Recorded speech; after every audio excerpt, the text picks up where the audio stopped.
Well, I'm getting really behind in my game reviews. I kind of, mentally had it planned that I was going to do game reviews at least once a week. To counteract the movie, and there's definitely an abundance of wrestling on this channel. That's what it primarily is, but I like to have a lot of variety on my channel. Basically, when I started off this channel, it was not wrestling. It started off as sort of a video game movie review type of channel that I had going. And yeah, I'm behind, so I want to get back on track. So I'm going to review Catherine for the Xbox. I completed this game about 2 months ago, and this is how behind I am. I don't even have the game to hold up because I borrowed it from my stepbrother, so yeah, I can't even hold up the fucking game. I can't hold up the box or anything. But yeah, just Google it, Wiki it. I would put this in the movie maker and show you, but I don't really feel like doing that. So, Catherine, this game is available for the 360, and I played on the 360. But you could also get it for the PS3. It's available on both consoles, and this game is well, I enjoyed the experience. And I'm using the word experience for this is because it is an experience. It is a trip. It is unique. I've never played anything quite like it. It is definitely one of a kind, or at least there's never been anything like this in the States. Or, post in the comments if there is anything like Catherine, because I would really like to know, and I'd like to play the original and possibly review that too. Provided I could find it, if there's anything like it. But yeah, Catherine, very interesting anime style game developed by Atlas, published by Atlas. This is a developer based out of Tokyo. They primarily make RPGs. And this is not really an RPG at all. Some elements to it, like item pickups and power ups, but that's as far as it goes into the RPG realm. This is primarily a puzzler, and they describe it as a psychological horror puzzler game. And yet, it is very heavy on story, very heavy on cutscenes, and what I like is that the cutscenes are they're not CGI'd out or anything like that. They're like the in-game graphics cutscenes, and I like that. That they don't try to juice it up or anything. And this story is very interesting. Um, yeah, so if you don't want any spoilers, turn this off right now because I'm going to spoil the shit out of this fucking game. Because there's no other way to really do a proper review without spoiling this game for you. So basically, the main character is Vincent. He's going out with a girl, Catherine, and a lot of weird stuff starts happening. Stuff starts to get awkward in their relationship, and he wakes up in a dream, and this is where it gets freaky because when it gets to dreams, oh, I've had dreams within dreams. It's not dreams within dreams here, but then again, it sort of is. And they did a very, very good job with this. It gets very confusing, and you might throw your hands up in the air, confused with this, but you got to play through it to understand it. Pretty much with this game is you're doing a nightmare. You have to climb up, a proverbial mountain, so to speak, of blocks.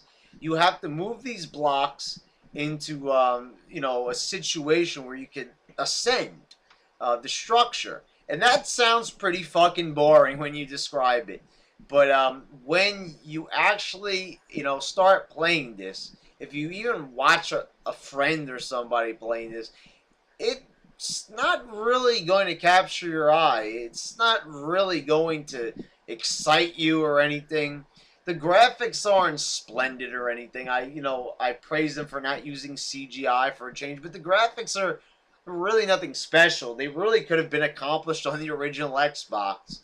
And considering that this game was released in 2011, you could say it's a little bit inexcusable. Well, the game has the anime cel-shaded style graphics, but it's passable, I suppose. Even though it's a little bit, I guess you could use the term underdeveloped to describe the game's look.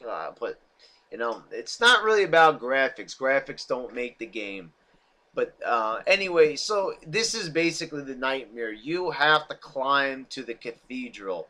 You start off at the bottom, and you have to make your way to the cathedral in this dreamland, basically this nightmare-based land. And then when you wake up from this dream, you find yourself with another girl named Catherine, and you have fucked this girl. You have fucked her good. And you're the main character, Vincent, is very nervous. He's just cheated on his girlfriend. Well, as the story continues, the puzzles will get harder and harder, and you'll see bosses, and the bosses will freak you the fuck out when you see them for the first time. It does have that edge of your seat feeling. There's nothing really particularly like, oh my god, fucking scary or anything that will scare you. Like, it doesn't rely on any types of jump scares or anything like that that make you jump in your seat, pop out at you, which is good. It relies primarily on, the monsters and the nightmares and the whole basis. Like, are you going to die? You're going to wake up. And the game is just primarily very weird. It is bizarre, and that might turn some people off. It's weird. This is kind of like a Quentin Tarantino type of film. And I know that's a weird comparison, but sort of it relates, because let me explain. There are people who don't enjoy Quentin Tarantino films because they are very bizarre, and some people don't like over the top and weird. If you do like over the top and weird, then you will love this fucking game. First of all, in the nightmare realm, Vincent is half sheep and half human, half himself. That is very strange, and I guess it's because, they say counting sheep when you're asleep and all this. And pretty much what it comes down to, spoilers. The Catherine that you have slept with is not real. You will find out in the end. It will go through a whole storyline. The storyline is very intriguing. And it is. It's actually pretty well written for a video game storyline. I mean, there aren't a lot of games that have a comprehensive storyline where you really have the patience to sit there. I know many people who just skip through fucking cutscenes, don't have the patience for it. But you find out she's not real. That's the mother of all spoilers. And you'll find out that it was actually someone that you would least expect, the bartender. Yeah, see, in the game, there is, a bar where you meet at after every single night in the nightmare realm.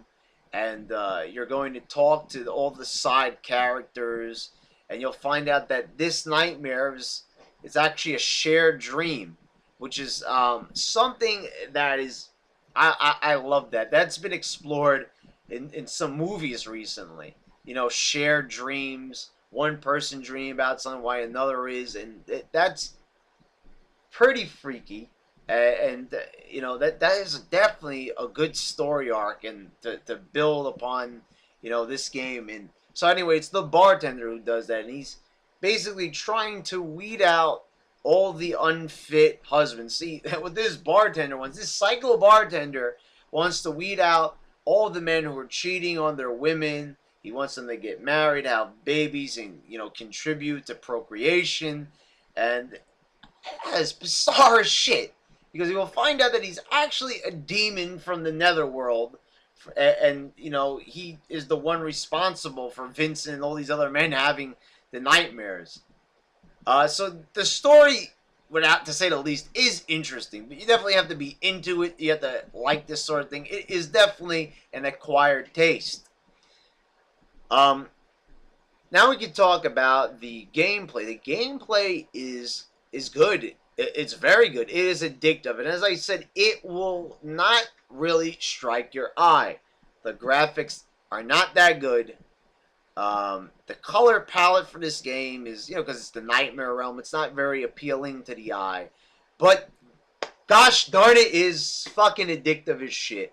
I could not put this game down when I was playing it. I had to get through it. I was reading some things on this, like some things I could tell you guys about the backstory around this game. Some Japanese gamers complained that this was too hard. And in the Japanese game, you could select very easy. In this, you could pick there's easy, normal, and I believe there's hard. I think you have to unlock it. Play on easy. Play on easy. Because really the only difference is the number of lives, I think. And yeah, you're gonna need all those fucking lives because you will die a lot from trial and error. Because as you're climbing up the block structure, you will probably, move the wrong blocks. And in easy mode, you can rewind your moves a certain amount, but it's just enough to where it's fair. That's what I love about this game. It is fair. Yes, you will still die, but they are fair about it. You could go back and, you could fix your mistakes through trial and error. A game that relies heavily on trial and error and a little bit of strategy and a little bit of luck also, if you believe in that. It's nice to see that they implemented a unique feature to rewind time to, scale back on your moves a little bit to, put the playing field in your favor a little bit. And that was good to see. So yeah, so this game is definitely a recommendation to anybody who, wants a unique experience, a good story, a weird story nonetheless, but a good story. So yeah, I would definitely recommend that you pick this game up. It's a game that is so bizarre that, if you never heard of this before, even after my description, you probably will not even know. I mean, I tried to put this game story and the game itself into the easiest of terms to understand to like a newcomer. But yeah, definitely Google this, wiki it, find out more about it, see if you'd be interested. Play the demo on the Xbox Arcade or the PlayStation Store. Definitely check it out. I think that you really owe it to yourself. If you're looking for a unique experience, if you're somebody like me who's sick to fucking death of Call of Duty, then yes, definitely check this one out.